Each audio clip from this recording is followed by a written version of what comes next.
Anna and Jordan split everything exactly 50-50. Rent, groceries, utilities, straight down the middle, every single month, for 3 years. It felt like the fairest possible arrangement either of them could have chosen. Anna earned $85,000 a year. Jordan earned $45,000. They kept splitting everything exactly in half anyway, because the math was simple, and simple felt like the same thing as fair. It wasn't. And the gap between those two words turned out to be quietly reshaping their relationship for 3 years before either of them said a word about it out loud. Here's what 50-50 actually looked like on the ground. Rent was $2,000. Split evenly. That's $1,000 each. For Anna, $1,000 was a manageable slice of a comfortable paycheck, with real room left over for savings, for going out, for the occasional impulse purchase that didn't require a second thought. For Jordan, that same $1,000 was nearly a third of an entire month's take-home pay. Before groceries, before utilities, before anything else on the list that also got split exactly in half. Same number, completely different weight. This is the part that matters. And it's easy to miss if you're only looking at the arithmetic. 50-50 treats a dollar as if it means the same thing to both people holding it. It doesn't. $1,000 pulled from an $85,000 income and $1,000 pulled from a $45,000 income are not, in any meaningful sense, the same sacrifice. Even though they're identical on a receipt, there's an actual name for this distinction. And it comes from a psychologist named Stacy Adams, who described something called equity theory back in the 1960s. Adams found that people don't judge fairness by whether inputs are literally equal. They judge it by whether the outcome feels proportionally balanced, given what each person actually has to work with. Equal isn't the same thing as fair. It just happens to look identical on a spreadsheet, which is exactly what makes it so easy to mistake for the real thing. Adams originally studied this in workplaces, not relationships, looking at how employees reacted when they felt their effort and reward were out of balance compared to co-workers. The finding that mattered most wasn't about the actual numbers involved. It was that people could tolerate very different outcomes without resentment, as long as the ratio felt proportional, and could resent even generous outcomes if the ratio felt off. Fairness, in other words, was never really about the raw amount. It was always about the fraction. Jordan started noticing the imbalance within the first year, though not in a way that had words attached to it yet. It showed up as a small, specific reluctance skipping a dinner out that Anna suggested, not because Jordan didn't want to go, but because the money for it had already quietly stopped feeling available by the middle of most months. Anna never saw this happen, because from where Anna was standing, the finances looked completely fine. Rent got paid, bills got split. The system was working exactly as designed. That's the specific cruelty of this arrangement. And it's not anyone's fault in the moment it's happening. The person with more room in their budget genuinely cannot see the strain the other person is quietly absorbing, because the strain never shows up anywhere the higher earner would naturally look. It doesn't show up in missed payments. It shows up in 100 small, silent no's that never get explained, because explaining them would mean saying the arrangement wasn't actually working. And that conversation felt bigger than any single dinner out was worth. It also compounds in a specific direction over time, which is what made 3 years pass before anyone said anything. Every silent no meant Jordan built slightly less of a social life, slightly less of a cushion, slightly less room to ever bring the topic up casually.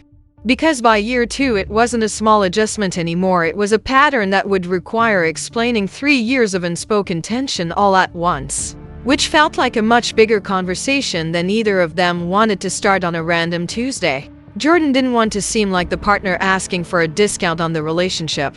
That's the exact language that showed up in Jordan's head, more than once. And it's worth naming because it's almost certainly why so many couples never bring this up at all. Asking to pay a smaller dollar amount feels, on the surface, like asking for special treatment. It isn't. It's asking for the actual burden to match, instead of the digits. Here's what an equity-based split would have looked like for Anna and Jordan.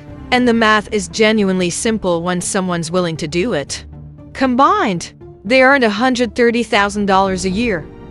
Anna's share of that combined income was about 65%. Jordan's was about 35. Splitting shared expenses in that same proportion 65-35. Instead of 50-50 means Anna pays more in raw dollars, and Jordan pays less. But both of them end up with roughly the same percentage of their own income left over afterward. To save, to spend, to breathe.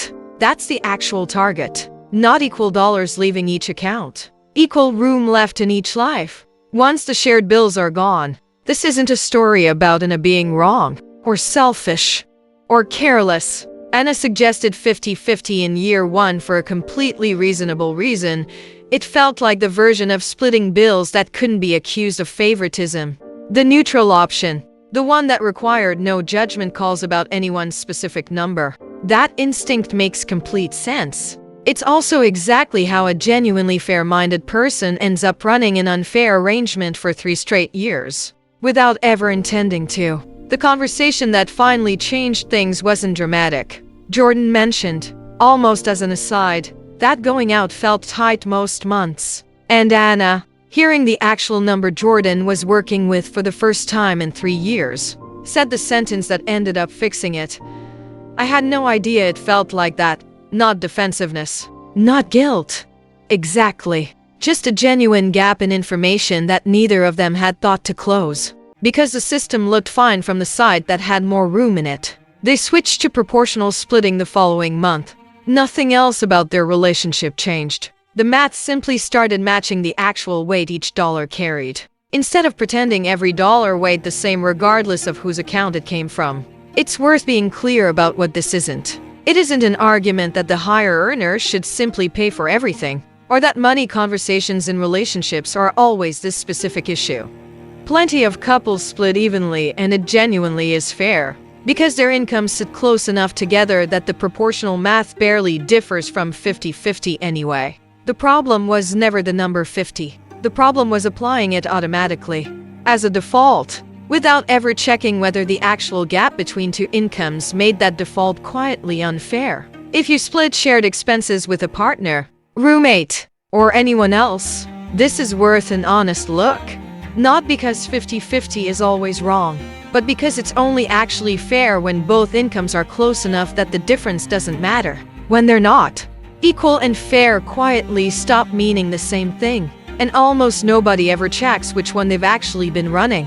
The actual check is simple enough to do in 5 minutes with any two incomes and a calculator. Add both incomes together, figure out what percentage of the total each person contributes, and split shared expenses in that same proportion instead of straight down the middle.